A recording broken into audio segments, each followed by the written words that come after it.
Guys, a wild month has boiled down to a wild week in Liga MX. Huge owners meeting yesterday. Let's see if we can recap everything that we know came out of it, but it seems like there's a lot that we don't know still. One, a new playoff system. Liga MX will now have 12 teams in the playoffs, that up from 8. The Apertura will start July 24th. That's for both the men and the women. Monarcas Morelia, no more. History dating back to 1924. They are now Mazatlan FC. Querétaro, by the way, has been sold. Their future still in doubt in the time being, though they'll be in Querétaro.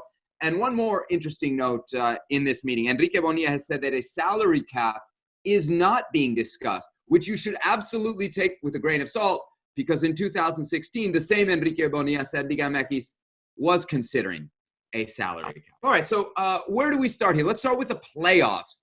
Herc, I feel like we criticize MLS a ton, because more than half the teams in the league go to the playoffs. We're talking about 2/3 of the teams in Liga MX going to the playoffs. Hello, mediocrity. Yeah, let me really quickly start off by saying anything Enrique Bonilla or Liga MX official says, take it with a grain of salt. They said they wanted to eliminate multi-propiedad, the multi-team or owner of team ownership, and that's not been the case, and we're still here today. Where do we start with this?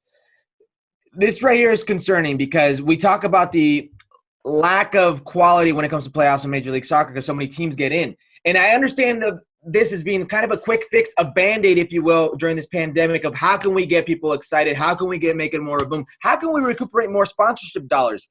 Well, this is a quick fix. This is a way. But it's not the way I like it.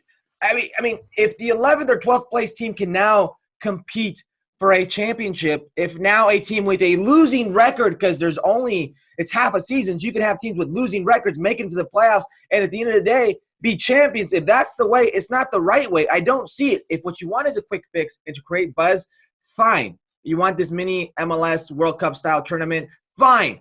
But it's not a solution long term. Mao, I think we found our zona de confort, no? The league. That's the one decision that I agree with. I actually like the new playoff format. I guess neither of you had a problem when the Seattle Seahawks made the playoffs with a record of 7-9, and then eliminated the New Orleans Saints with that beast mode game. That's not the same case. Different but sports. I just wanted to bring it to the table. I love the format. I love that we're going to have more teams competing for the championship. I like myself more liguilla games. Liguilla is the only thing worth of watching in Mexican soccer. The only thing. So make it worthwhile. So that's why I want more games. I want more liguilla games. Now the format is you're not going to have the number 1 team playing the number 12. That's not how it's going to work. You're going to have the first 4 teams are going to be already in the semifinals, and then you'll have teams from 5 to 12 in the ranking playing this repechaje. I don't know how you would translate. Wild card, thank you. That's exactly a wild card to move on to the next round. So it's not like you're going to punish the number 1 team to make him play against the number 12 rank. I like the system. I understand why they are doing it. It is a financial reason. And look, big shout out to all my friends, even colleagues at ESPN, ESPN Deportes, who say that the Mexican League is a top 10 league in the world. With everything that Seba just listed, there's no way that's the case. But look, this playoff format, I love it. I want more liguilla, and we are going to get it. Let's talk a little bit about the comments from Bonilla that we mentioned right at the top. The fact that there is not a salary cap being discussed. Herc, you always, whether it's social media, ahora nunca, anytime I see you, you say Liga MX is copying the MLS model. This would be an instance where they're very much not copying the MLS model. Do you believe it? I don't believe him for a second. I've already mentioned this. When the players start talking about this salary cap model, you better believe it's been mentioned to them. You better believe the subject's been broached and they are worried. Now, they don't know how to run a salary cap is what worries me. Because all of a sudden we're talking about salary caps for only the players. I mean, that's not how a salary cap works. You can't say this is all the player can make, but the team can spend whatever they want. That's not how it works. Now, if you get to the salary cap mode with the way they do things with double contracts and the shadiness of shifting of money with some of these teams, and you will get into this in a little bit, how can you legally or rightfully say said team spend said dollars. This is their salary cap. That's where I say it's never going to happen. But I could definitely see them saying there's a cap on the amount a player can make. That's not a salary cap. That's just a limit for the player.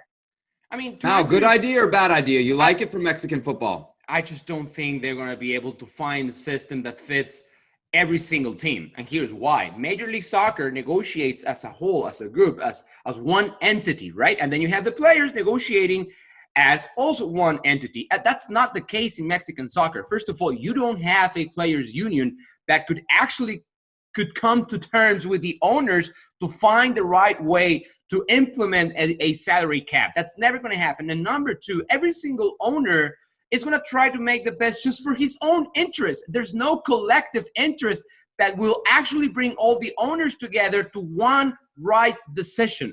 So that's why I don't see that happening. And to answer your previous question, Sebi, I don't think Liga MX is copying every single model of Major League Soccer. I think they just don't know what they're doing with their system. Things are moving and changing fast in Mexican soccer. They're not trying to emulate what Major League Soccer is doing. They're just trying to find their own identity. And sadly, Enrique Bonilla has proven once again that he's not the right guy for that job. It seems very much, at least if you've listened to people over the last couple months, like in the future we're headed towards an inevitable Liga MX Major League Soccer merger. But there's some stuff that came out of this meeting that at least makes me take a moment for pause. It's not just the teams moving. Yes, that's chaos, but that's not something that's weird to American soccer. It's specifically the situation at Cruz Azul, which is one of the biggest teams, forget in Mexico, you could say in all of Latin America. And we don't have to get too far into the details, but right now there's basically a dispute over who is in charge of the team. That lack of certainty to me is something that would never fly in an American professional sporting landscape, certainly not where MLS wants to go. Herc, I'll also add this. Yesterday on Jorge Ramos y su banda, Don Garber asked about a merger, said it was very difficult. Are we starting to see some backpedaling? Listen, man, they should have thought about this before they got into bed with Liga MX. And they have gotten into bed because if you don't think Campeones Cup, if you don't think Leagues Cup, if you don't think this MLS All-Star game and this always flirting between the two isn't getting to bed, you're wrong. They've been trying the waters for quite some time. Now, all this news comes out with Cruz. Because before we knew it, it was Veracruz. Oh, it's the small teams. It's the small ownerships. No, don't worry. We've got a strong core. We've got the Americas. We've got the Cruz Azuls. We've got the Chivas. We've got the Monterreys, the Tigres, the Pumas, and so forth. And they're like, hold on a second. If this could happen to one of your most historic teams, one of your biggest teams in Cruz Azul, and by the way, it's not just who's in charge. It's where's this money come from? Where does this money go? Where are these players coming from? All these different things. The domino. This is the first domino that's going to fall. That is my worry. And Major League Soccer is seeing this. And they're like, hold on a second. We want the allure. We want the shine of Liga MX in our market because Mexican soccer sells. Whether it's club soccer or whether it's national team soccer, it sells. It's the most popular league in the United States on TV, and it's not even close. We want this shine, but do we really want these little millionaires who are associated with it, these little small-time guys who, just small fries associated with it? We're billionaires. We're in a different class. We may do things our way, and we may have a long ways to go, but will it really help us, slow us down, or even pull us back if we're here? And they're starting to see that. Morelia goes to Mazatlán for $26 million. Charlotte just got sold for over $300 for just the name itself, the right to have a franchise. So I think they're starting to see the differences in both their sports and culture, and they're pulling it back a bit. This isn't going to be as easy as everybody thought, right, Mao? It's not. This is hard for me to say, but I agree with everything that Herc just said. Everything, word one to the last word. And I would add this. Yes, Major League Soccer wants the shine of Mexican soccer. Liga MX wants the dollars out of Major League Soccer. And that's not a fair negotiation. If you're going to give me shine and I'm going to give you dollars, I don't know how Major League Soccer is looking at that as great business. It's just not. And the other concern is I never thought it would get to the point in which we would have one major league between Liga MX and Major League Soccer. And I always present this example. To me, both leagues are dating. I don't know if they'll ever get married. I don't think so.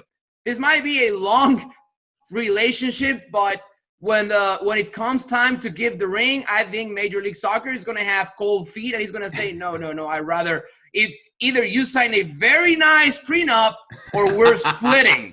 And I think Tom Garber at this point is saying, yeah, I like dating Liga MX. I just don't know if I want to get involved for the rest of my life. They are going to have a relationship, but it's not going to get to a point in which it's just the relationship, the league between Liga MX and Major League Soccer. I don't see it happening. Well, thank you very much for watching ESPN on YouTube. For more sports highlights and analysis, be sure to download the ESPN app. And for live streaming, premium content, and let's not forget as well, ESPN FC 7 days a week. Subscribe to ESPN Plus.